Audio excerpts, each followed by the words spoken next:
আমি যে গিফটগুলো পাই ও জোর করে সব নিয়ে নেয়, আমাকে দেয়ই না গিফটগুলো। ওরকম করে বলি না, আমি ওরকম করি না। আমি ওরকম করে আমি যা চিপস টিপস পাই ওকে দিই ওকে। কবে দিস তুই? আচ্ছা এরপর কোনটা আনবক্সিং করবি? এবারটা দাদার বৌদির করবো, আগেরটা যেহেতু ভাই আর গুনগুনের করেছিলাম। তবে আমি না দেখে নিয়েছিলাম ওরা কি গিফট দিয়েছিল, তবে এখন আর বুঝতে পারছি না কোনটা কার। এবার একটা খুলে দেখ। এটা আমার। ও হ্যাঁ, পিঙ্ক কালার। পিঙ্ক না না রাগা টাইটান লেখা আছে। সে তো রাগা টাইটানের জন্য, পিঙ্কটা তো মানে তো মেয়েদের ঘড়ি রে বাবা। এই যে এটা চিহ্নটা আমি দেখেছি এইভাবে রাখাটা। তোর কি আছে? তোর তো টাইটান। তোর ঘড়িটা দেখি, খুলে দেখাই তোমাদেরকে ঘড়িটা।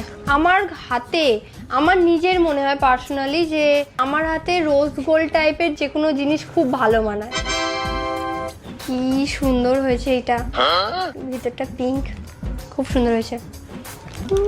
তোরটা পরে দেখা। এটা অনেকটা লুজ আছে, আমাকে এটা ঠিক করাতে হবে, কারণ আমার এরকম সরু সরু হাতে এটা হয় না। অনেকটা শুয়ে আছে, এটা কাটাতে হবে আমাকে। পরে দেখা। দুটোই ব্রাউন ঘড়ি, তুই ওই হাতেও ব্রাউন ঘড়িই পরে আছিস, কি ভালো লাগছে ডায়ালটা।